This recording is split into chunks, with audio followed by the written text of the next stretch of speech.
Hello students, तो class 10th में arithmetic progression NCERT exemplar हम सॉल्व कर रहे थे। एक्सरसाइज 5.3 के सॉल्यूशंस कर रहे थे। इस वीडियो में स्टार्ट करेंगे क्वेश्चन नंबर 34 को और 35 को फिनिश करेंगे और ये एक्सरसाइज फिनिश हो जाएगी। जो बच्चे नए आए हैं, इसके पहले के अगर आपको सॉल्यूशंस चाहिए बच्चों, या कोई भी चैप्टर आपको पढ़ना हो, फिजिक्स, केमिस्ट्री, मैथमेटिक्स का या एनसीईआरटी एग्जाम्पलर का, तो जाइए नीचे कॉमेंट किया हुआ है, ठीक है। उस पिन जो मैंने नीचे कॉमेंट करके पिन किया हुआ है, उस पिन कॉमेंट को आप चेक करिए। वहाँ पे जब रीड मोर पे क्लिक करोगे तो सभी चैप्टर्स के लिंक खुल के आ जाएंगे। ओके, तो जो भी चैप्टर आपको पढ़ना हो वहाँ क्लिक करिए, पूरा प्लेलिस्ट खुल के आ जाएगा और आपको अर्थमेटिक प्रोग्रेशन एनसीईआरटी एग्जाम्पलर का भी लिंक वहीं मिलेगा। नीचे जो पिन कमेंट है उसको चेक करिए। जो पुराने बच्चे हैं उनको पता है आज हमको क्वेश्चन नंबर 34 से स्टार्ट करना है। ओके, तो आइए स्टार्ट करते हैं क्वेश्चन नंबर 34 बच्चों। देखिए क्या कह रहा है क्वेश्चन नंबर 34 में। Kanika was given her pocket money on Jan 1, 2008। Okay, तो Jan 1, 2008 को डेट दी हुई है आपको, ठीक है। तो कनिका को उसका पॉकेट मनी दिया गया। अब कितना दिया गया ये हमको नहीं पता है, ठीक है। अब क्या बोला जा रहा है, she puts ₹1 on day 1, ₹2 on day 2, ₹3 on day 3 and continue doing so till the end of the month. Okay, मतलब बात समझिए। देखिए इस क्वेश्चन को समझ लीजिए बस, और इसमें कुछ है नहीं। देखिए ये जैन की डेट्स हैं, ठीक है। जनवरी मंथ का डेट है, Jan 2008 चल रहा है। और देखिए ये 1 Jan है, यहाँ पे 2 Jan है, नेक्स्ट डे कौन सा होगा 3 Jan, नेक्स्ट कौन सा होगा 4 Jan। ऐसे करते करते करते करते ये बताइए, क्या आपको पता है कि जैन मंथ में, जनवरी में कितने दिन होते हैं? हाँ, 31। हाँ, इतना तो पता होना चाहिए। फिर भी एक छोटी सी शायरी या पोएम में देखिए होता क्या, जून नवंबर जानिए, अप्रैल सितंबर 30 और फरवरी 28 दिन की, बाकी सब 31। मतलब देखो ये होता है एक्चुअल में जून, ठीक है, नवंबर जानिए, ओके, अप्रैल सितंबर 30। इसका मतलब कि जून नवंबर अप्रैल सितंबर में 30, तो जून नवंबर जानिए, अप्रैल सितंबर 30, ठीक है। और फरवरी 28 दिन की है ना, अगर हम वो लीप ईयर वाला सिस्टम छोड़ दें तो कभी कभी 29 का भी हो जाता है, उसको छोड़ो। फरवरी 28 दिन की, बाकी सब 31, मतलब rest of the remaining months are of 31 days. Okay, तो बचा क्या, जनवरी 31 का हो जाएगा ना, और भी जो मंथ्स बच गए हो वो 31 के। तो ये हमको पता है। तो जनवरी होता है आपका 31 डेज का, ये सभी बच्चों को पता होना चाहिए। तो जैन मंथ में जो लास्ट डे होगा, डेट क्या होगी 31। ओके, अब देखिए क्वेश्चन में क्या बोला जा रहा है कि क्वेश्चन में ये बोला जा रहा है कि Jan 1 को कनिका को Jan 1, 2008 को कनिका को कुछ पॉकेट मनी दिया गया। अब ये पॉकेट मनी कितना दिया गया ये हमको नहीं पता है। तो एक काम करते हैं कि ₹X पॉकेट मनी सपोज इसको दिया गया। जैसे हमने आपको भाई पॉकेट मनी दिया ₹X, आप क्या कर रहे हो, 1 जनवरी को हमने आपको दिया, ठीक। तो आप क्या कर रहे हो, कितना अमाउंट दिया भी हम आपको ये नहीं बता रहे हैं। X अमाउंट सपोज हमने आपको दिया, कितना ₹X। तो आप क्या करो, ये जितना भी रुपीज़ है, आप क्या कहते हो, कहते हो भाई 1 Jan को मैं इसमें से ₹1 निकालूंगा, ओके, और अपने पिगी बैंक पे, अपने गुल्लक में रखूंगा, ठीक है।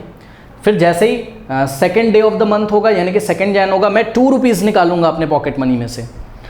₹2 निकाल के मैं पिगी बैंक में डाल दूंगा। 3rd डे को ₹3 निकाल के डाल दूंगा। 4th डे को ₹4 निकाल के डाल दूंगा, ठीक। तो आप ये बताइए कि टोटल मनी आपने पिगी बैंक में कितना डाला। देखिए total money from Jan 1 to Jan 31 put in piggy bank। Okay, तो total money put in piggy bank, आपके गुल्लक में टोटल कितने पैसे गए, या कनिका के गुल्लक में कितने पैसे गए, पुट इन पिगी बैंक। हाँ भाई, कौन सी डेट से कौन सी डेट तक, फ्रॉम 1 Jan टू 31 Jan, ठीक है, 31 Jan। हाँ भाई, कितने रुपीस जाएंगे पिगी बैंक में, ध्यान से चेक करिए। 1 Jan को कितना डाला, ये है रुपीस में चल रहा है, ₹1। 2nd Jan को 2, 3rd Jan को 3, 4th Jan को 4 और 31 Jan को इसी तरीके से आपने ₹31 पिगी बैंक में डाले होंगे। तो टोटल कितने रुपीस डाले, 1 + 2 + 3 + 4, इस सबको ऐड कर देंगे, यानी कि 1 + 2 + 3 + 4 + 5, इस तरीके से करते करते कहाँ तक 31। तो ये टोटल रुपीज़ है। अब आप टोटल रुपीज़ निकाल सकते हो। ये एक एपी है ना, और इस एपी का फर्स्ट टर्म कितना है, इस एपी का फर्स्ट टर्म कितना है 1, इसका कॉमन डिफरेंस कितना है 2 - 1 1। और अगर आप 31 टर्म्स तक इसका सम कर लें तो आपको पता चल जाएगा टोटल कितना अमाउंट आपके पिगी बैंक में। डे 1 को ₹1 गया, डे 2 को 2 रुपीज़ की। आप देखो जो आपने जितने भी रुपीज़ आपने पिगी बैंक में डाल दिए वो वापस थोड़ी ना आ जाएंगे, आपकी पॉकेट मनी से भी तो जा रहे हैं, तो सभी तो पिगी बैंक में जा रहे हैं, गुल्लक में जा रहे हैं। तो गुल्लक में टोटल पैसा नहीं, टोटल रुपए कितने गए गुल्लक में, वो हम इस सीरीज़ का सम करके निकालेंगे। ठीक है, तो S31 is equals to n/2, n की वैल्यू कितनी रखेंगे 31, n/2 इन द ब्रैकेट। यहाँ पर हम a + l लगा सकते हैं। a क्या है आपका 1 और l क्या है आपका लास्ट टर्म क्या है 31, करेक्ट। तो इसको अगर हम थोड़ा सा सॉल्व करें तो क्या हो जाएगा, देखिए ये हो जाएगा 31/2 और इनटू 31 + 1 कितना होता है 32 होता है। ठीक है, अब कैंसिल कर सकते हो आप, यहाँ 16 आ जाएगा, यानी कि 31 × 16। तो ये 31 × 16 कितना हो जाएगा, 16 को आप जितना भी आप कर लो 10 + 6, हाँ कोई डाउट है क्या, नहीं। 31 × 10 क्या होता है 310 और प्लस 31 × 6, 6 × 6 18, तो ये कितना हो जाएगा 496। तो ₹496 पिगी बैंक में चलेगा। तो यहाँ तक एक बार फिर से पढ़ लीजिए। Kanika was given her pocket money, तो मैंने अज्यूम कर लिया कि उसको पॉकेट मनी कितनी मिली, x मिली ऑन Jan 1, 2008। ओके, फिर she puts ₹1 on day 1, ₹2 on day 2, ₹3 on day 3 and continued doing so till the end of the month. From this money into her, हाँ फ्रॉम दिस या these होना चाहिए ना, जो भी लिखा हो देख लीजिए आप। फ्रॉम दिस मनी इनटू हर, अच्छा ठीक। तो उसको ये जो पॉकेट मनी दी गई थी इसमें से वो पिगी बैंक में डालती आती। ठीक, अब आगे पढ़ते हैं, पढ़िए जरा क्या कह रहा है। अच्छा थोड़ा सा आप दिमाग लगा सकते हो क्या, कि देखिए बात समझिए भाई, मैंने आपको x रुपीज़ दिया, तो आपने x में से कितना रुपए बैंक में डाल दिया आपने 496 पिगी बैंक में, तो x में से 496 माइनस हो गया कि नहीं हो गया, बताइए हो गया। अगर मैं बोलूँ भाई अब तुम्हारे पास कितने रुपए बचे हैं, तो x माइनस 496, क्योंकि x टोटल दिया था और x में से 496 तो आपके पिगी बैंक में चले गए। आगे बढ़ते हैं। She also spent ₹204 of her pocket money. ठीक, अब उसने अपनी पॉकेट मनी में से 204 रुपये खर्च कर दिए, 204 रुपीज़ खर्च कर दिए। तो सुनिए, देखिए 496 तो चले गए पिगी बैंक में, ठीक 496 चले गए पिगी बैंक में पॉकेट मनी में से, और 204 रुपीज़ खर्च कर दिए उसने, स्पेंड कर दिए होंगे, कुछ खरीद लिया होगा। तो टोटल आपके जो पॉकेट मनी था उसमें से कितना खर्च हो गया बताओ, 496 + 204। ठीक, तो अब आपके पास रिमेनिंग अमाउंट कितना बचेगा बताइए। अब आपके पास जो रिमेनिंग अमाउंट बचेगा, remaining amount after what, after ₹496, after putting ₹496 in piggy bank and in piggy bank and spending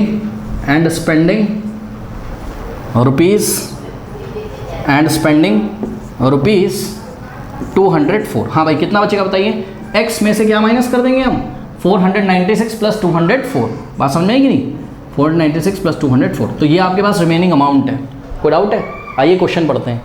कह रहा है and found that the end of the month she still had ₹100।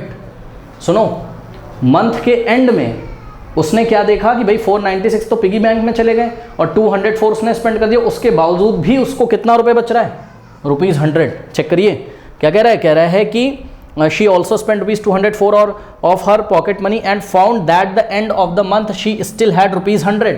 अभी भी उसके पास 100 रुपये बचे हुए हैं। तो बताओ 100 रुपये बचे हुए हैं ना, ध्यान से चेक करो कितने रुपए बचे हुए हैं भाई। रिमेनिंग मनी कितना है, x माइनस 496 और प्लस 204, यही तो रिमेनिंग मनी है, ये तो आपने निकाला। और क्वेश्चन में कितना दे रखा है 100, तो यही तो 100 के इक्वल होगा। नहीं बात समझ में भाई, 496 और 204, 496 पिगी बैंक में चले गए, 204 खर्च कर दिए, तो टोटल कितने अमाउंट चले गए पॉकेट मनी में से 496 + 204। तो हमने x में से माइनस कर दिया क्या 496 + 204, तो यही तो रिमेनिंग अमाउंट है। लेकिन रिमेनिंग अमाउंट दिया कितना है 100, तो उसको 100 के इक्वल रख देंगे।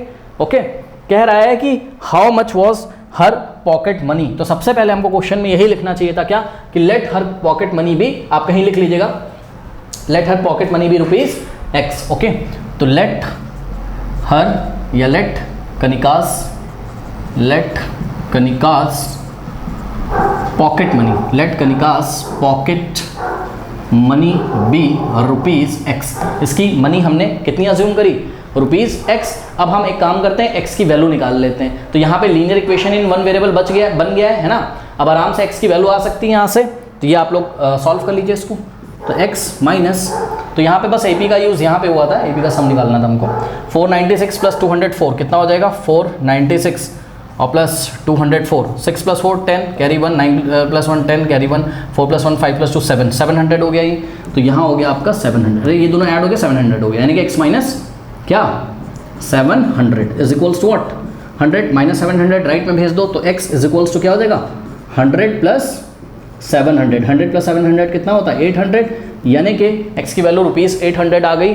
तो हम फाइनल आंसर क्या लिखेंगे, her monthly pocket, hence Kanika's monthly pocket is ₹800। Okay, कर लीजिए students. Question number 35, this is the last question ना।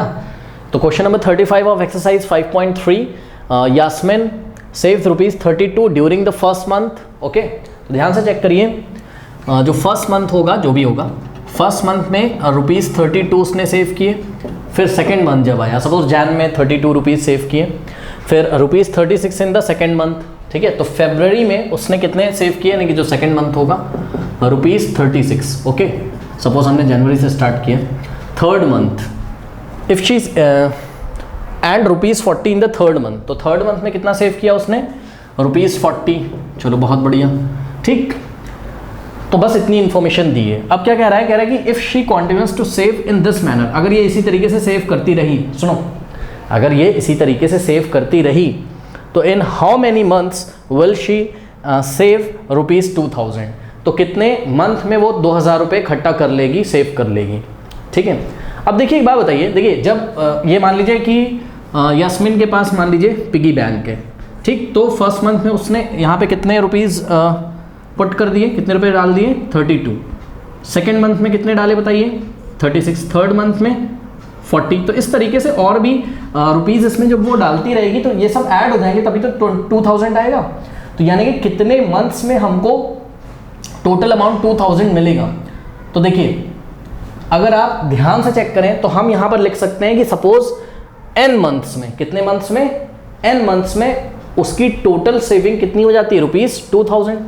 तो let us assume that in n months she save ₹2000। Suppose n month में वो ₹2000 सेव कर लेती है, ठीक है ना। तो एक बात बताइए, ये जो ₹2000 दिया है, ये क्या दिया है, ये इनका सम ही तो दिया है। और ध्यान से चेक करिए स्टूडेंट्स, ये AP बना रहा है 32, फिर 36, फिर 40, 4 का गैप है, तो ये AP बना रहा है A2 minus A1, A3 minus A2 सब इक्वल हैं।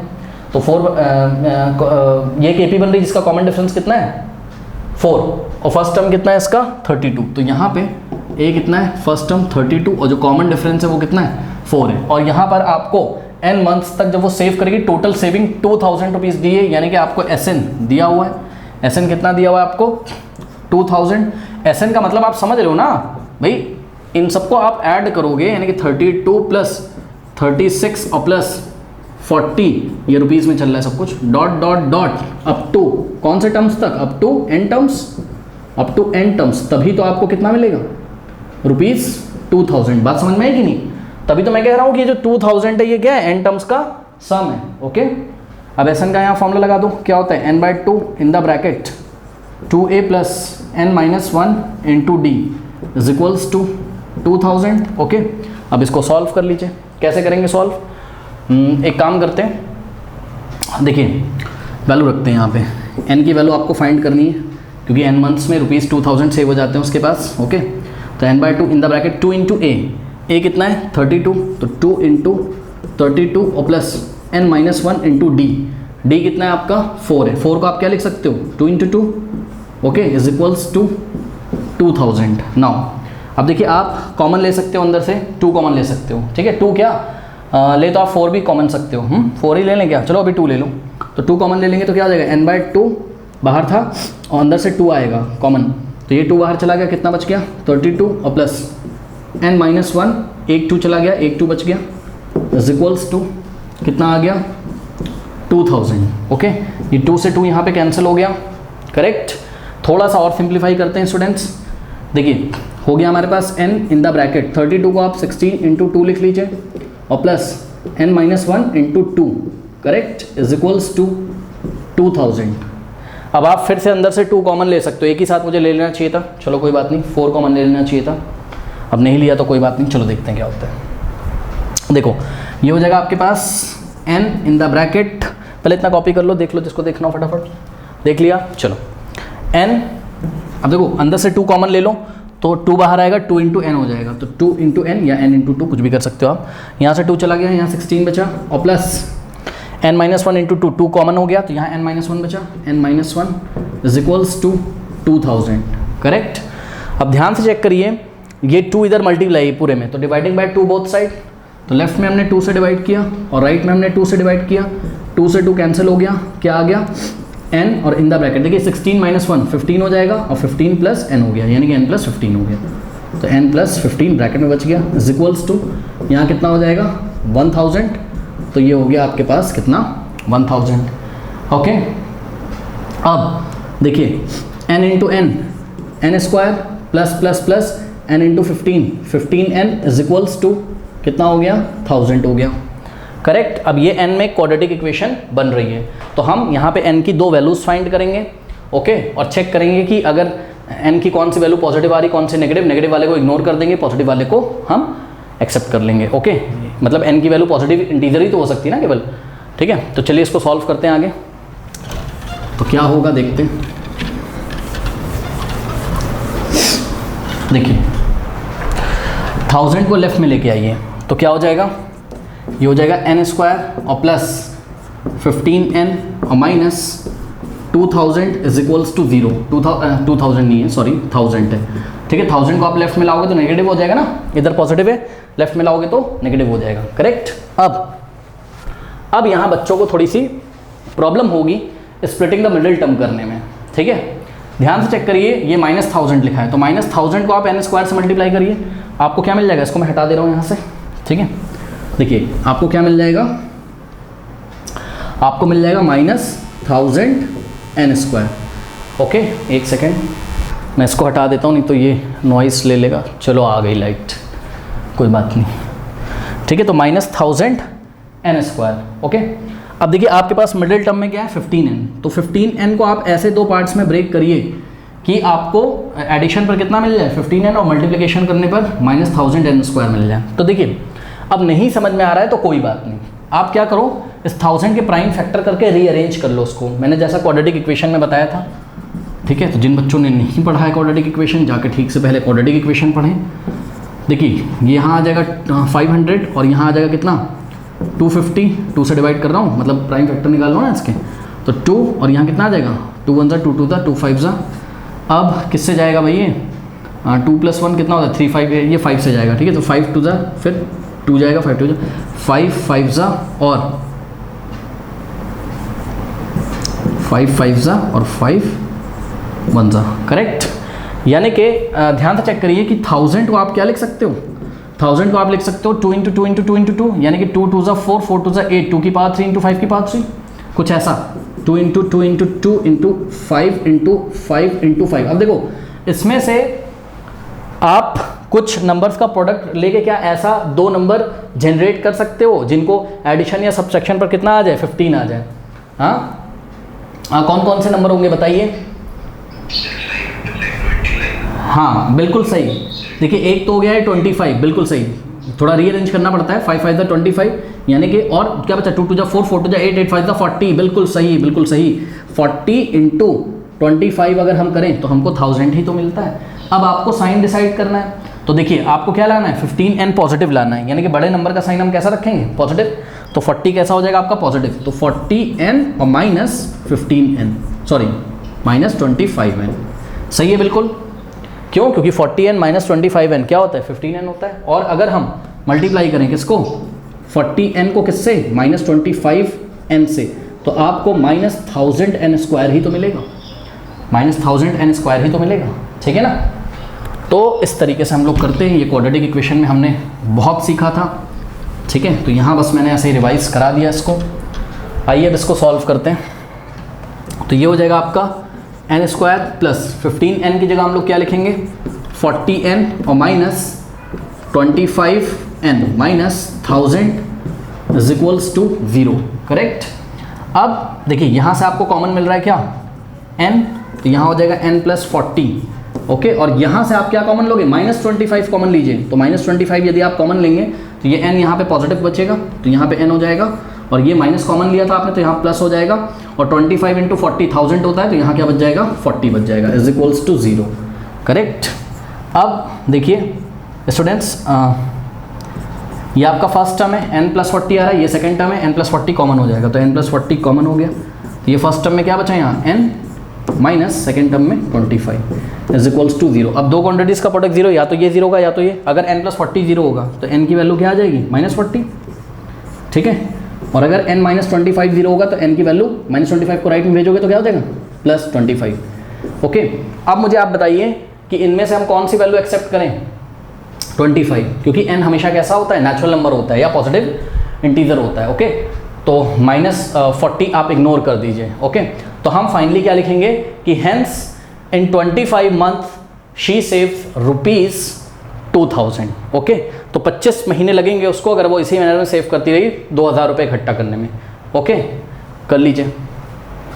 बढ़ते हैं एक्सरसाइज 5.4 की तरफ, and this exercise is based on long answer questions. But उससे पहले हर बार की तरह हमें कुछ सैम्पल प्रॉब्लम हमारे बुक में दी होंगी एनसीईआरटी एग्जाम्पलर में, तो उसको हम सॉल्व करेंगे। सबसे पहले सॉल्व करते हैं हम सैम्पल प्रॉब्लम 1। बट उससे पहले मैं आपको एक टॉपिक रिवाइज कराना चाहता हूँ, selection of terms in an AP. ये मैंने एनसीईआरटी में नहीं पढ़ाया हुआ है, ठीक है, बट इसके क्वेश्चंस देख रहे हो आप एग्जाम्पलर में आ रहे हैं, तो इसको मैं फटाफट बता देता हूँ। वैसे मैंने आरडी शर्मा में कराया है, बट कोई बच्चा देखता नहीं, सब मैं करा चुका हूँ पहले, लिंक नीचे दिया हुआ है, कोई देखना नहीं चाहता है, ठीक है। चलो कोई बात नहीं, देखते हैं। तो नंबर ऑफ टर्म्स, टॉपिक का नाम क्या है, selection of terms in an AP, ठीक है।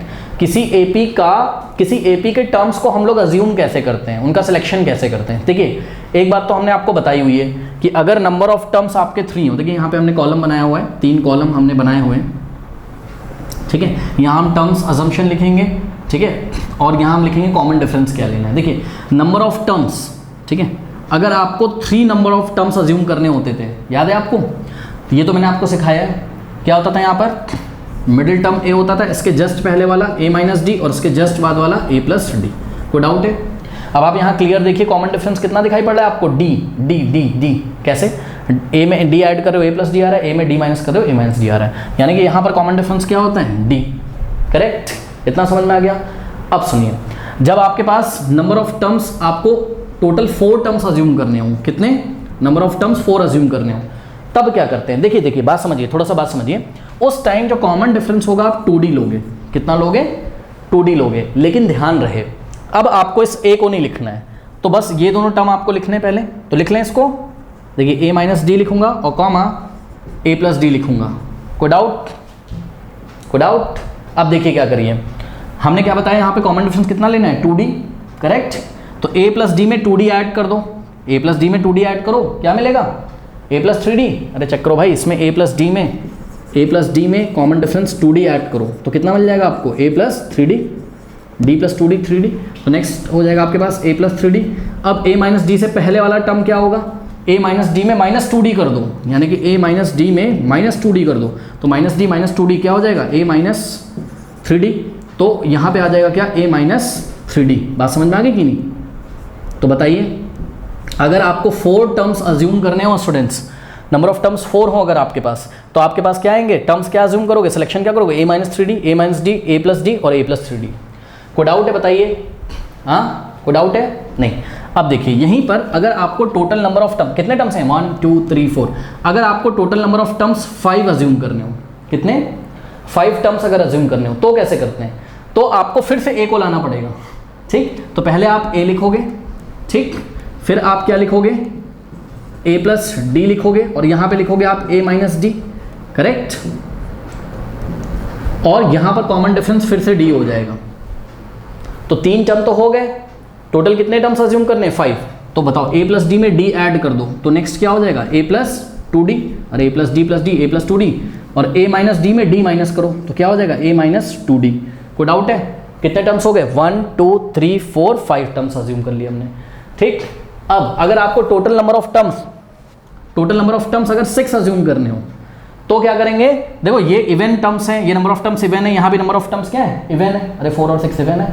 तो जब वो नंबर ऑफ टर्म्स इवन होते हैं ना तो आप ए से नहीं स्टार्ट करते हो, आप किससे स्टार्ट करते हो, ए माइनस डी और ए प्लस डी से। तो ए को आप हटा दो, ठीक, तो क्या आ जाएगा बताइए, ए माइनस डी आ जाएगा और ए प्लस डी आ जाएगा, ठीक। और जब नंबर ऑफ टर्म्स इवन होते हैं तो हमारा कॉमन डिफरेंस क्या होता है, डी नहीं होता है, क्या होता है 2d। देखो 4 था तो 2d था, तो यहाँ पे भी 2d आ जाएगा। तो नेक्स्ट टर्म क्या हो जाएगा बताइए, ए प्लस डी में 2d ऐड करो, ए प्लस 3d। यहाँ पे आ जाओ, ए माइनस डी में माइनस 2d करो तो ए माइनस 3d। अब ए प्लस 3d में 2d ऐड करो तो ए प्लस 5d, और a माइनस 3d में माइनस 2d करो तो a माइनस 5d। कोई डाउट है, 1 2 3 4 5 6 टर्म्स अज्यूम कर लिया हमने, ठीक है। तो इस तरीके से ये पैटर्न चलता है स्टूडेंट्स, ठीक है, समझ में आ गया होगा आई थिंक। तो आइए जरा क्वेश्चन करते हैं अगर समझ में आ गया तो। देखिए क्वेश्चन में क्या कहता है, कहता है कि the sum of 4 consecutive numbers, ध्यान दें कॉन्जिक्यूटिव मतलब लगातार आने वाले, तो the sum of 4 consecutive numbers in an AP, और ये नंबर्स किस में, एपी में, इज 32। मतलब 4 नंबर्स ऐसे हैं जो लगातार आते हैं और एपी में हैं और उनको जोड़ने पर उनका सम कितना आता है 32। तो 4 नंबर्स आप कैसे अज्यूम करोगे बताओ। हाँ, सिलेक्शन ऑफ एपी के रूल से 4 नंबर्स अज्यूम करना मैंने आपको सिखा दिया है। तो let the 4 numbers are, let the 4 numbers are, हाँ भाई क्या क्या हो जाएंगे, ध्यान से चेक करिए, a माइनस डी। देखो अगर एग्जाम में भूल जाओगे, इसमें भूलने वाली कोई बात ही नहीं है। 3 अज्यूम करने आते हैं आपको कि नहीं आते हैं, आते हैं। इसमें से क्या हटा दो, a हटा दो, पहले a minus D, a plus D लिख दो, तो a minus D comma a plus D लिख दो। अब टोटल नंबर ऑफ टर्म्स कितने, 4 एक इवन नंबर है। जब इवन नंबर होता है तो कॉमन डिफरेंस क्या होता है 2d, बताया मैंने। तो क्या करो, a प्लस डी में 2d ऐड कर दो, तो नेक्स्ट क्या हो जाएगा a प्लस 3d, और a माइनस डी में माइनस 2d कर दो, तो आपको इसके जस्ट पहले वाला टर्म यह मिल जाएगा, यानी कि minus 3d, a minus 3d। Okay, तो याद करने वाली कोई बात नहीं है, इसमें रूल मैंने आपको बता दिया, ठीक है। अब देखिए इन चारों नंबर का सम, ये कॉन्जिक्यूटिव नंबर्स हैं जो एपी में, इनका सम कितना आ रहा है, इनका सम आ रहा है 32। पढ़िए जरा इनका सम कितना आ रहा है 32, ये आप नोट कर लीजिएगा, मैं हटा दूंगा अभी इसको, ठीक है। तो इनको ऐड कर दीजिए आप, यानी कि a माइनस 3d और प्लस a माइनस डी और प्लस a प्लस डी और प्लस, अरे भाई इन सबको ऐड कर दो ना, ठीक है, ब्रैकेट लगा लो, आपको टेंशन है तो, first term plus second term plus third term plus fourth term, और इनका जो हम सम करते हैं तो सम कितना आता है, सम आता है 32।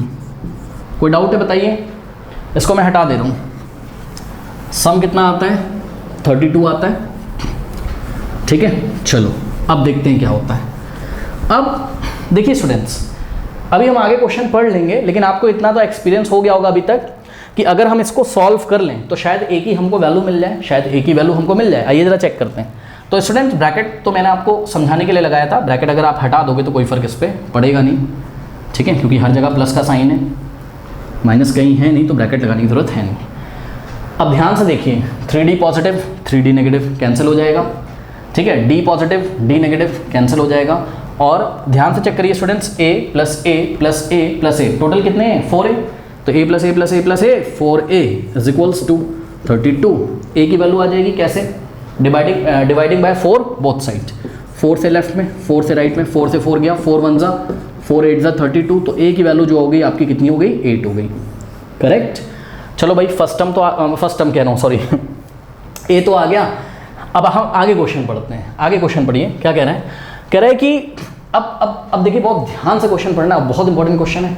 और पता है जब आपके वो चलते थे, अरे जब आपका बोर्ड एग्जाम नहीं होता था, ठीक है, तब ये क्वेश्चन आपका आया हुआ है एग्जाम में, ठीक है, जब सीसी पैटर्न था तब ये क्वेश्चन आ चुका है, तो आपको पढ़ना है, ठीक है। अब क्वेश्चन पढ़िए, कह रहा है कि and the ratio of the product of, ध्यान दें, एंड द रेशियो ऑफ, ध्यान दें प्लीज, द रेशियो ऑफ, आपको रेशियो लेना है, किसका रेशियो लेना है, जरा ध्यान से करिए, रेशियो लेना है। जैसे मैंने बोला, सुनो, हमने बोला take the ratio of m to n, हमने क्या बोला, take the ratio of m to n, मतलब m और n का रेशियो लो, तो आप m by n बोलते हो, करेक्ट। अब यहाँ पे उन्होंने क्या बोला है कि एंड द रेशियो ऑफ, मतलब रेशियो लेना है, किसका रेशियो लेना है, ये देखिए ब्रैकेट में लिखा हुआ है, ब्रैकेट में लगा रहा हूं ताकि आप अलग से पढ़ें question. The product of the first and last, बच्चों ध्यान से चेक करिए, यहां मैंने क्या लिखा था, take the ratio of m to n, 2 का मतलब डिवाइड का साइन लगा दो, m to n। तो सुनो, यहां पे हमको रेशियो लेना है किसका, the product of the first and last term, 2 का मतलब डिवाइड लगा दो, ध्यान से सुनो, 2 का मतलब डिवाइड लगाओ और 2 के पहले जो कुछ लिखा है उसको ऊपर लिखो और 2 के बाद जो लिखा है उसको नीचे लिखो। देखो 2 के पहले m था तो m ऊपर लिखा और 2 के बाद n है तो n हमने नीचे लिखा। बात समझ में आई? इसका मतलब है भाई m का n के साथ रेशियो लिया गया है, ठीक है। तो यहाँ पे पढ़िए आप, 2 के पहले क्या लिखा हुआ है, product of the first and last term. Students ये रहा आपका फर्स्ट टर्म a-3d और ये रहा आपका लास्ट टर्म, ओके। तो हमको product of first and last term लेना है, तो इन दोनों का प्रोडक्ट कर लो, क्या, a-3d इंटू a+3d। कोई डाउट है? अब रेशियो लेना है किसका, the product of first and last term का, किसके साथ, 2 का मतलब ऐसा 2। अब आगे पढ़ो, the product of the 2 middle terms, तो इसका प्रोडक्ट करके इसका रेशियो लेना है इसके प्रोडक्ट के साथ, मिडिल टर्म यही तो है आपके दोनों, ठीक। तो नीचे हम क्या करेंगे, नीचे हम करेंगे a-d इंटू a+d और ये रेशियो आता कितना है, इस 7:15, यानी कि आता है 7/7 का मतलब 7/15। कोई डाउट है बताइए? हाँ, अब पढ़िए जरा क्वेश्चन, नहीं समझ में आ रहा है, पढ़िए जरा, क्या कह रहे हैं, कह रहा है कि the sum of the 4 consecutive terms हमने AP के अज्यूम करे और उसके बाद उनका सम करके हमने 32 के इक्वल रखा तो A की वैल्यू मिल गई। इसको छोड़ो, आगे पढ़ो। एंड द रेशियो ऑफ, किसका रेशियो लेना है, the product of the first and last term का रेशियो लेना है किसके साथ, the product of the 2 middle term के साथ, और वो रेशियो आता कितना है, 7:15, ओके। तो the product of the first and last term to the product of the 2 middle term is 7/15। कोई डाउट है बताइए? क्वेश्चन पढ़ना आया है ना, तो क्वेश्चन बड़ा ध्यान से आप पढ़िएगा। तो ये आ गया। अब आप क्लियरली देख सकते हो, इसका सॉल्यूशन आप कर सकते हो आराम से। तो सॉल्यूशन हम किस तरीके से करेंगे, देखिए a-3d और a+3d, फॉर्मूला कौन सा लग जाएगा बताइए, चेक करो, ये a-b इंटू a+b टाइप का है, a² माइनस b², तो a की जगह क्या आ जाएगा, a² माइनस b की जगह क्या आ जाएगा, 3d, तो a² माइनस 3d का स्क्वायर और divided by a-d into a+d। Check करो, a-b इंटू a+b का फॉर्मूला a² माइनस b² और b की जगह आपके पास क्या आ रहा है, d, तो ऐसा हो गया, इज इक्वल्स टू 7/15, ओके। अब इसको थोड़ा सा हम लोग सॉल्व करने की चलिए कोशिश करते हैं, देखते हैं क्या होता है, ठीक है। a² हमने ऐसे कॉपी कर लिया माइनस, अब ध्यान दें यहाँ पर आपका हो जाएगा क्या, 3 का स्क्वायर क्या होता है 9 और d का स्क्वायर क्या हो जाएगा आपका d², करेक्ट। तो ये हो जाएगा आपका divided by a² minus d² is equals to 7:15, okay, ऐसा हो गया। अब क्या करेंगे, इतना कॉपी कर लीजिए, फिर मैं आगे कराता हूँ। अब देखिए स्टूडेंट्स, इसका क्रॉस मल्टीप्लिकेशन करा दीजिए, ठीक है। तो कैसे कराएंगे क्रॉस मल्टीप्लिकेशन, 15 मल्टीप्लाई करेगा इस पूरे में, यानी कि हो जाएगा हमारे पास क्या, 15 into a² minus 9 d² is equals to, देखो 15 को इससे मल्टीप्लाई करो, फिर इक्वल टू लगाओ और 7 को इस पूरे ब्रैकेट से करो, यानी कि is equals to 7 into a² minus d²। Solve करते हैं। देखिए अभी a की वैल्यू ना रखिए, a कितना आया है, 8 आ गया ना आपका, अभी a की वैल्यू नहीं रखो आप, ठीक है। a की वैल्यू रखोगे तो वो कंफ्यूज करेगा, फिर आपको आप बड़ा हो जाएगा कैलकुलेशन, कोई फायदा नहीं। 15 into a², 15a², correct, minus अब 15 इंटू 9 कितना होता है 135 और d² is equal to 7 into a कितना हो जाएगा 7a² plus minus minus 7 into d² 7d², correct. अब एक काम करते हैं, देखिए ये 7a² को लेफ्ट में लेके आऊँ तो क्या हो जाएगा 15a² माइनस, लाइक टर्म्स है ना, a² दोनों के पास है, तो 7² इधर पॉजिटिव था, इधर आएगा नेगेटिव हो जाएगा, इज इक्वल्स टू, अब ध्यान दें माइनस 135 d² को राइट में भेज दो तो क्या हो जाएगा, पॉजिटिव हो जाएगा, ये माइनस उधर जाके पॉजिटिव हो जाएगा, यानी कि 135 d² प्लस में हो गया और प्लस लिखा नहीं जाता है, और माइनस 7d², करेक्ट। अब यहाँ पे ध्यान दीजिए 15a² minus 7a², like terms हैं, तो 15 माइनस 7 कितना हो जाएगा 8 और साथ में a², ठीक है, इज इक्वल्स टू 135 माइनस 7 कितना हो जाएगा 128, तो 128 और साथ में डी स्क्वायर। करेक्ट, कोई डाउट है बताइए? अरे लाइक टर्म्स है ना, तो 135 माइनस 7 128 और दोनों के पास डी स्क्वायर, तो डी स्क्वायर लिख देंगे, क्योंकि आप अगर यहाँ से डी स्क्वायर कॉमन ले लें इस ब्रैकेट से तो 135 माइनस 7 ही तो बचेगा अंदर, यानी कि 128 बचेगा और डी स्क्वायर बाहर, तो 128 डी स्क्वायर। इसी तरीके से यहाँ से अगर आप ए स्क्वायर कॉमन ले लें तो 15 माइनस 7 8 होता है, 8 इंटू ए स्क्वायर। ओके, अब क्या करना है, देखिए स्टूडेंट्स, अब आपको d की वैल्यू निकालनी है, क्योंकि जब तक आपको d नहीं मिलेगा तब तक आपको ये टर्म्स जो आपने अज्यूम किए हैं 4 टर्म्स नहीं पता चलेंगे। तो एक काम करते हैं, क्या डिवाइडिंग बाय 128 बोथ साइड, तो एक्चुअल में इसको थोड़ा सा सुधार के लिख लेते हैं कि 128 d square is equals to 8 a square. अरे भाई 8 ए स्क्वायर अगर इसके इक्वल है तो ये भी तो इसके इक्वल होगा, राइट को लेफ्ट में, लेफ्ट को राइट में लिख दिया। Now dividing by 8 both side, sorry dividing by 128 both side, तो 128 से लेफ्ट में और 128 से राइट में डिवाइड लगा, 128 कैंसिल और यहाँ से आ गया D square is equals to 8 into, हाँ भाई ए का square, A square means what, A कितना था 8 फाइंड किया था, ए का स्क्वायर मतलब 8 का स्क्वायर, ओके, अपॉन 128 यानी कि 8 इंटू 8 का स्क्वायर क्या होता है 64 होता है, जिसको हम 8 इंटू 8 भी लिख सकते हैं, 8 का स्क्वायर मतलब 8 इंटू 8 अपॉन 128।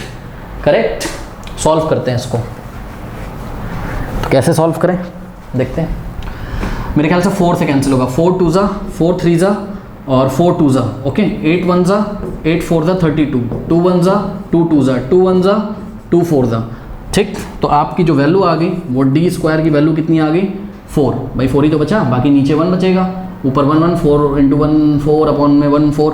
अब ध्यान दें, क्वाड्रेटिक इक्वेशन पढ़ के आए आप, जब हम यहाँ से स्क्वायर हटाएंगे तो 4 के ऊपर हम क्या लगाएंगे रूट और आगे प्लस माइनस भी लगाएंगे, ठीक है। तो d इज इक्वल्स टू क्या आ जाएगा plus minus square root of 4 कितना होता है 2, यानी कि d की दो वैल्यूज पॉसिबल हैं स्टूडेंट्स, क्या क्या, d is equals two plus 2 भी हो सकता है और -2 भी हो सकता है, ठीक है। तो देखिए जरा, हटा दे रहा हूं मैं यहां से। अब आपको जो 4 नंबर्स थे वो निकालने, तो केस 1 केस 2 करके आप d की दोनों वैल्यूज ले सकते हैं। तो case 1 if d is equals two plus 2, correct, और a तो बस a की तो एक ही वैल्यू आई थी 8, तो a तो 8 होगा और d कितना होगा आपका 2 लिया आपने, तो ध्यान से चेक करिए नंबर क्या आ जाएगा, a माइनस 3d कितना हो जाएगा, a कितना है आपका 8 और माइनस 3 इंटू डी, डी कितना है 2, तो 3 2 ज़ा 6, तो आ गया आपके पास 2। फिर a माइनस डी कितना हो जाएगा, a माइनस डी, a आया है 8 और d आया है आपका 2, 8 माइनस 2 कितना होता है 6, और नेक्स्ट है a plus D, next number a plus D, तो a 8 है और d 2 है, 8 प्लस 2 10, उसके बाद a प्लस 3d, यानी कि a कितना है 8 और प्लस 3 इंटू डी, डी कितना है 2, 3 2 ज़ा 6, 8 प्लस 6 कितना होता है 14। तो जो नंबर है, जो नंबर्स आपने अज्यूम, मतलब जो रिक्वायर्ड नंबर है वो क्या है, ये देखिए, रिक्वायर्ड नंबर्स आर 2 6 10 एंड 14, ये हैं रिक्वायर्ड नंबर्स, ठीक है। कोई डाउट है बताइए?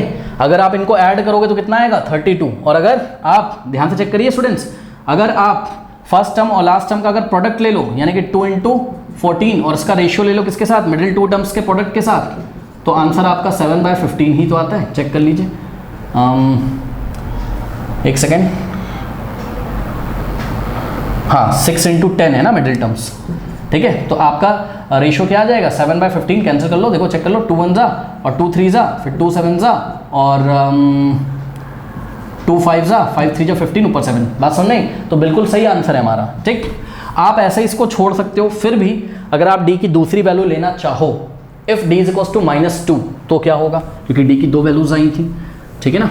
तो देखिए जरा क्या होगा, तो केस 2 हम लेते हैं कि if d is equals to -2, तो भाई a तो 8 ही है ना, a की तो एक ही वैल्यू आई थी, है ना, a की वैल्यू 8 रखने से तो d की दो वैल्यू आई थी, तो a तो 8 रहेगा बट d -2 हो जाएगा। तो इस टाइम क्या होगा, ध्यान से चेक करिए कि a माइनस 3d कितना हो जाएगा आपका, a माइनस 3d, अभी देखिएगा ये ऑर्डर रिवर्स हो जाएगा बस सारा, और कुछ नहीं होगा। a कितना है 8 और 3 इंटू डी कितना है -2, तो कितना आ जाएगा 8 और minus minus plus 8 plus 6 14, correct. फिर आप निकालोगे क्या a minus D, next number है a कितना है 8 माइनस डी कितना है -2, तो ये आ जाएगा 10, ओके। अब देखिए 14 10, नेक्स्ट आ जाएगा 6 फिर 2, नेक्स्ट आ जाएगा 6, फिर आ जाएगा 2, आप खुद कर लीजिएगा। अब एक बार बताइए, अब नंबर्स आ गए 14, 10, 6 और 2, ओके। तो एक बार बताइए, उन्होंने हमसे 4 नंबर्स पूछे थे ना बस, कि 4 नंबर्स बताओ जिनका सम 32 होता है और जिसमें फर्स्ट टर्म और लास्ट टर्म का अगर हम प्रोडक्ट लें और उसका हम रेशियो लें किसके साथ, मिडिल 2 टर्म्स के प्रोडक्ट के साथ, तो वो 7/15 आता है। आंसर तो यहाँ से भी सेटिस्फाई हो रहा है, चेक कर लीजिए, ठीक है। तो आप चाहे आंसर ये वाले दीजिए, आप चाहे आंसर, भाई मैंने कहा मुझे 4 नंबर बता दो, आप चाहे चारों नंबर ऐसे करके बता दो और चाहे ऐसे, है तो वही नंबर ना, चेंज थोड़ी ना हो जाएंगे, ठीक है। तो आप केस 1 से ही आंसर निकाल के दे सकते हो, बस दूसरा आपको निकालने की ज़रूरत नहीं है, ओके, कर लीजिए। नाउ स्टूडेंट सैम्पल प्रॉब्लम 2 देखिए, कह रहा है कि सॉल्व द इक्वेशन। देखिए ये एक इक्वेशन है, हमें दी है, और सॉल्व द इक्वेशन का मतलब होता है कि x की वैल्यू फाइंड करिए, है ना। देखिए जरा 1 + 4 + 7 + 10 प्लस, इस तरीके से और भी टर्म्स आते रहेंगे, मुझे नहीं पता कौन कौन से टर्म्स आते रहेंगे, लेकिन लास्ट टर्म जो है स्टूडेंट्स वो क्या है, x है। लास्ट टर्म क्या है, x है, और आपको इस इक्वेशन को सॉल्व करना है, यानी कि आपको x की वैल्यू निकालनी है, ठीक। अब यहाँ पे देखिए, यहाँ पे जो लास्ट टर्म है वो आपका क्या है, x है। लास्ट टर्म क्या है, लास्ट टर्म को आप L से दिखाते हो ना, मैं लिख देता हूँ, चलो लास्ट टर्म को आप L से दिखाते हो तो L की वैल्यू x है। और एक बात बताऊँ, जो लास्ट टर्म होता है ना वही तो nth पोजीशन पे आता है, तो इसकी पोजीशन कितनी है, nth पोजीशन, तो यानी कि nth टर्म भी क्या है, x है, nth टर्म भी क्या है, x है। बात समझ में आ गई कि नहीं आ गई, है ना। अच्छा, अब आप एक चीज़ देख रहे हो क्या, गौर करिए जरा, इस इक्वेशन को देखिए। सपोज हमने इसको इक्वेशन 1 बोल दिया, ठीक है। तो इस इक्वेशन को अगर आप गौर से देखें तो इस इक्वेशन में ये जो सम हो रहा है 1 + 4 + 7 + 10, ये AP बना रहे हैं, ध्यान से चेक करिए, ये AP है, कैसे, LHS ऑफ इक्वेशन नंबर 1, मतलब इक्वेशन 1 का जो लेफ्ट हैंड साइड है is the sum of n terms of an AP, n terms of an AP whose first term is 1 and the common difference is what, 4 - 1 3। ये बात मैंने सही लिखी, check करो। इस इक्वेशन का लेफ्ट हैंड साइड क्या है, लेफ्ट हैंड साइड सम है, किसका, सम ऑफ n टर्म्स होंगे। सपोज इसमें x कौन सी पोजीशन पे आ रहा है, मैंने आपको बताया nth पोजीशन पे आ रहा है, ठीक। तो n टर्म्स का सम लिखा हुआ है किसी AP के, जिस AP का फर्स्ट टर्म कितना है 1 और कॉमन डिफरेंस कितना है 3, उस AP के n टर्म्स का सम लेफ्ट हैंड साइड में लिखा हुआ, करेक्ट। अब ये सम आता कितना है बताइए, 287 आता है, ठीक। बहुत बढ़िया क्वेश्चन है, बहुत बढ़िया क्वेश्चन है। देखिए तो ये सम 287 आता है। अच्छा एक ध्यान से देखिए कि 1 + 4 + 7 + 10 प्लस करते करते x तक लिखो, या आप इसको क्या लिखो, आपने बोला अभी कि भाई इसमें टोटल कितने टर्म्स हैं, n टर्म्स, और x की पोजीशन क्या है, nth पोजीशन, तो n टर्म्स का सम का फॉर्मूला लगा सकते हो नीचे, हाँ क्या हो जाएगा बताओ, मतलब ध्यान से चेक करो ना, ये n टर्म्स का सम है, यानी कि Sn ही तो है, तो इसकी जगह Sn लिख दिया हमने, और ये n टर्म्स का सम दिया कितना है 287, ठीक। अब n टर्म्स का फॉर्मूला लगा दीजिए, क्या हो जाएगा, n/2 इन द ब्रैकेट, कौन सा फॉर्मूला लगाएं, a + l वाला लगा देते हैं, ईजी है, n/2 in the bracket a + l, a कितना है, फर्स्ट टर्म कितना है 1 और प्लस लास्ट टर्म कितना है x, ठीक है, इज इक्वल्स टू 287। समझ में आ गई बात, हाँ। अब देखिए यहाँ पे हम लोग फंस गए आके, इसको हमने इक्वेशन 2 बना दिया, फंस गए, कैसे फंस गए, क्योंकि देखो एक इक्वेशन है हमारे पास, सिंगल इक्वेशन है, और अननोन कितने यहाँ पे 2 अननोन है हमारे पास, n भी अननोन है, x भी, और हमको निकालना क्या है, x निकालना है। तो देखिए x आप तब निकाल पाओगे जब आपको n पता हो, क्या पता हो आपको, n पता हो। अब आप फिर से चक्कर में फंस गए, है ना, n की वैल्यू आपको फाइंड करनी पड़ेगी, ठीक है ना। तो देखते हैं कैसे हम n को फाइंड करते हैं। तो n को फाइंड करने के लिए हम एक काम करते हैं क्या, कि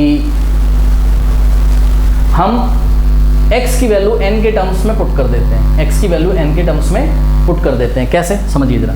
अभी हमने आपको बोला था कि x क्या nth टर्म, और nth टर्म को आप क्या लिखते हो, a + n - 1 × d, तो x की वैल्यू क्या आ गई, a + n - 1 × d, करेक्ट। जहाँ पे a क्या है, फर्स्ट टर्म है, और d क्या है, कॉमन डिफरेंस है, निकाल लीजिए इसको। a की जगह आप क्या पुट कर सकते हो 1 और प्लस n - 1 × d, d की जगह आप क्या पुट कर सकते हो 3 इज इक्वल्स टू x। तो x की वैल्यू आप देख सकते हैं क्लियरली कितनी आ रही है बताइए, 1 + n - 1 × 3 ऐसी आ रही है, चेक करो ना, 3 इंटू n माइनस वन और plus one, x is equals to क्या है 1 प्लस, और 3 को पीछे से मल्टीप्लाई करो चाहे आगे से, तो मैंने आगे से कर दिया, तो 1 प्लस 3 इंटू n माइनस वन, यानी कि x इज इक्वल्स टू क्या हो जाएगा 1 प्लस 3 इंटू n 3n और प्लस माइनस माइनस, तो 3 इंटू माइनस वन माइनस 3, तो x इज इक्वल्स टू कितना आ जाएगा 1 और माइनस 3, माइनस 2 होता है तो 3n तो ऐसे ही रहेगा, और 1 और माइनस 3 माइनस 2, तो ये आ गई x की वैल्यू। कोई डाउट है बताइए? हाँ, अब हम क्या करेंगे, putting x is equals to 3n minus 2 in equation number 2, इसको हम इक्वेशन नंबर 2 में पुट करेंगे। चलिए करते हैं, क्या हो जाएगा, ये हो जाएगा n/2 इन द ब्रैकेट, 1 तो ऐसे ही रहेगा और प्लस x की जगह आप क्या रखोगे 3n माइनस 2, तो x की जगह हमने क्या रखा 3n minus 2 is equals to 287, correct. अब सॉल्व करते हैं इसको, ये हो जाएगा n/2 इन द ब्रैकेट, ध्यान दें 3n तो ऐसे ही रहेगा और 1 माइनस 2 कितना होता है -1, 1 minus 2 -1 is equals to 287। Now multiplying by 2 both side, 2 से बोथ साइड मल्टीप्लाई कर रहे हैं, क्यों, क्योंकि ये वाले 2 को हटाना है मुझे, तो हमने क्या किया, हमने लेफ्ट में 2 से मल्टीप्लाई किया और राइट में हमने 2 से मल्टीप्लाई किया, यहाँ 2 से 2 कैंसिल हो जाएगा और आपके पास लेफ्ट हैंड साइड बचा n into 3n minus 1 is equals to, अब देखिए 287 इंटू 2, 2 7 ज़ा 14, 1 2 8 ज़ा 16, 16 प्लस 1 17, 1 2 2 ज़ा 4 प्लस 1 5। कोई डाउट है बताइए? हाँ, अब इसको मल्टीप्लाई करते हैं, तो n into 3n square plus minus minus n into 1 n is equals to 574, ठीक है। अब नेक्स्ट स्टेप में 3n स्क्वायर और माइनस n और 574 को लेफ्ट में लेके आओ, तो माइनस 574 इज इक्वल्स टू 0। सुनो, स्प्लिटिंग द मिडिल टर्म करोगे ना तो परेशान हो जाएगा, हो नहीं पाएगा स्प्लिटिंग द मिडिल टर्म से, बहुत बड़ा नंबर आ रहा है, क्योंकि माइनस 574 इंटू 3 करोगे तो एक बहुत बड़ा नंबर आएगा और फिर माइनस n को उस टर्म्स में हम लोग लिख नहीं पाएंगे, तो हम यहाँ पे क्वाड्रेटिक फॉर्मूला लगा लेते हैं। चलिए ठीक है, क्वाड्रेटिक फॉर्मूला अगर हम लगाएं तो हम इसको इक्वेशन से, quadratic equation ax square plus bx plus c is equal to 0 से अगर कंपेयर करें तो ध्यान से चेक करिए, ये तो स्टैंडर्ड फॉर्म होता है, आपको देखा आपने, यहाँ स्टैंडर्ड फॉर्म में हम किसकी वैल्यू निकालते हैं x की, और ये जो हमारी इक्वेशन आई है यहाँ हम किसकी वैल्यू निकालनी है हमको n की, यानी कि this equation is the quadratic equation in n, correct. तो डाउट है बताइए, देखिए ना 3n square minus n plus 574, तो अगर आप इसको स्टैंडर्ड फॉर्म से कंपेयर करोगे तो एक्स स्क्वायर का कोफिशिएंट a, यहाँ n स्क्वायर कोफिशिएंट कितना 3, तो a की वैल्यू कितनी आ गई, a की वैल्यू आ गई 3, फिर b की वैल्यू निकालिए, n का कोफिशिएंट यहाँ कितना है -1, यहाँ x का कितना है b, यानी कि b की वैल्यू -1 आ गई, ठीक है। अरे भाई n के सामने यहाँ जो लिखा है -1 वही तो b होगा, और c कितना आ गया, c आ गया आपका -574, ऐसा कुछ आ गया। अब श्रीधराचार्य लॉ क्या कहता है, या quadratic formula x is equals to minus of b plus minus root over b square minus 4ac upon 2a, यही होता है। अब x की जगह आप n लिख दीजिए, क्योंकि आपकी जो इक्वेशन है वो किस में, n में, आपको n की वैल्यू निकालनी है, ठीक है। तो n is equals to minus of b कितना है -1, ध्यान से चेक करिए स्टूडेंट्स, b कितना है -1, तो ये वाले -1 को जब यहाँ रखोगे तो माइनस माइनस क्या हो जाएगा +1 को आप 1 भी लिख सकते हो, प्लस माइनस रूट ओवर, हाँ भाई b का स्क्वायर, देखो b स्क्वायर माइनस 4ac मैं आपको अलग से निकाल के दिखा देता हूँ, ओके। तो ये x की वैल्यू आई थी, इसको आप ध्यान रखिएगा, अभी काम पड़ेगा, ठीक है। ये x की वैल्यू सभी बच्चे अपनी कॉपी में नोट कर लें, ये जो आई है पहले इतना कॉपी कर लीजिए आप लोग, अच्छे से कॉपी कर लीजिए, कर लिया, चलो। तो मैं भी कहीं नोट कर लेता हूँ कि जो x की वैल्यू आई है वो, क्योंकि निकालना तो फाइनली x है ना, वो आई है 3n माइनस 2, ओके। अब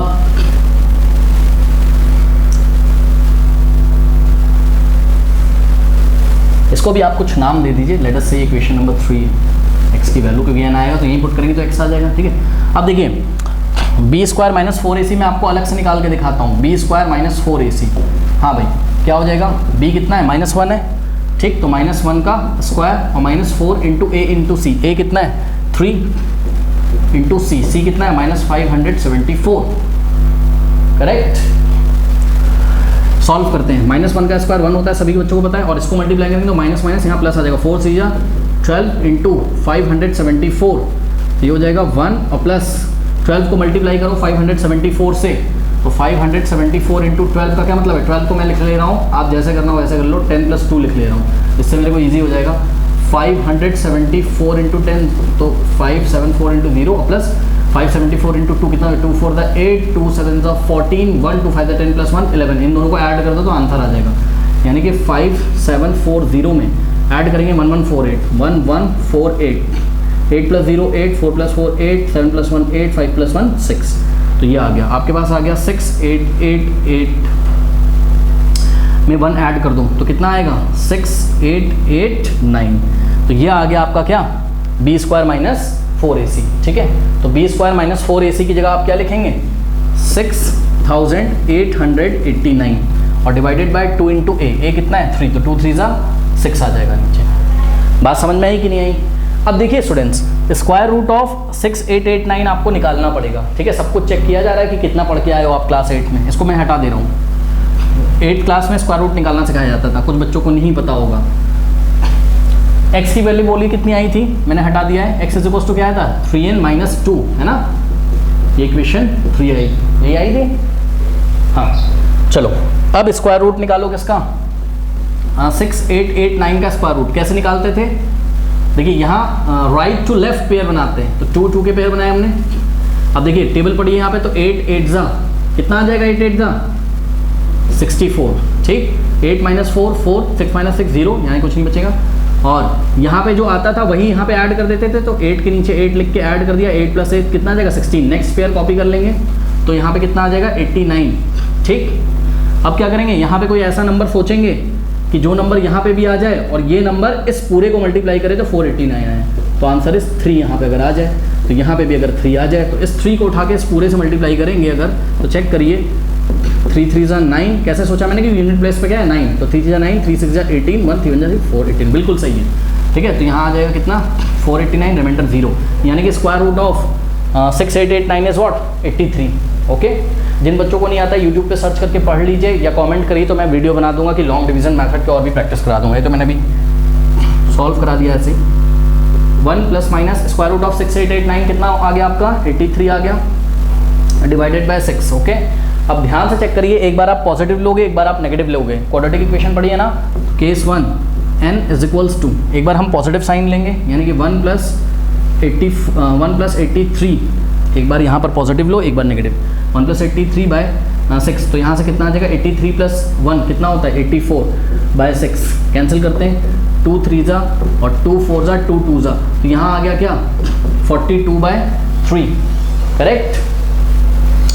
और अभी ये कैंसिल होगा मेरे ख्याल से, है ना, 3 1 = 3, 3 1 = 3, कैरी बन जाएगा 3 4 जा कितना आ गया 3 4 जा 12, ओके। तो यहाँ से आपके पास जो n की वैल्यू आई है स्टूडेंट्स, वो आ गई है कितनी 14, तो n की जो वैल्यू 14 आई है, ठीक है। तो ये तो मेरे ख्याल से एक्सेप्टेबल होगी। दूसरी वैल्यू चेक करते हैं, if we will take minus sign here, so 1 - 83 divided by 6, 1 - 83 -82 होता है, -82 डिवाइडेड बाय 6, 2 3 जा और 2 4 जा 2 1 जा, तो -41/3, n की वैल्यू नेगेटिव आ गई पहली बात तो, फ्रैक्शन में भी है, तो ये वैल्यू नहीं चलेगी केस नंबर 2 वाली। तो n = कितना आ गया 14 आ गया, यानी कि समझिए जरा बात को, यानी कि ये जो x है इसकी पोजीशन क्या है, इसकी पोजीशन क्या है 14th पोजीशन है इसकी, क्योंकि हमने इसको nth पोजीशन पे अज्यूम किया था और n की वैल्यू 14 आ गई, तो इस सीरीज़ में ये 14 पोजीशन पे बैठा हुआ है, यानी कि 14 पोजीशन क्या है, 14 पोजीशन का टर्म क्या है x है, और वही लास्ट टर्म है, करेक्ट।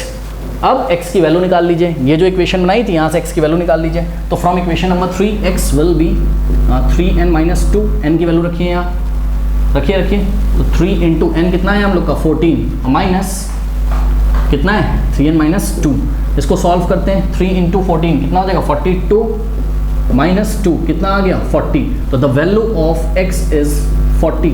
तो इस तरीके से हमने x की वैल्यू फाइंड कर ली। बताइए कोई डाउट है? हाँ, तो स्टूडेंट्स 5.4 का जो सॉल्यूशन है वो एंड स्क्रीन पे आ रहा होगा, और जाते जाते कमेंट सेक्शन में दी गई लिंक को चेक करना ना भूलें।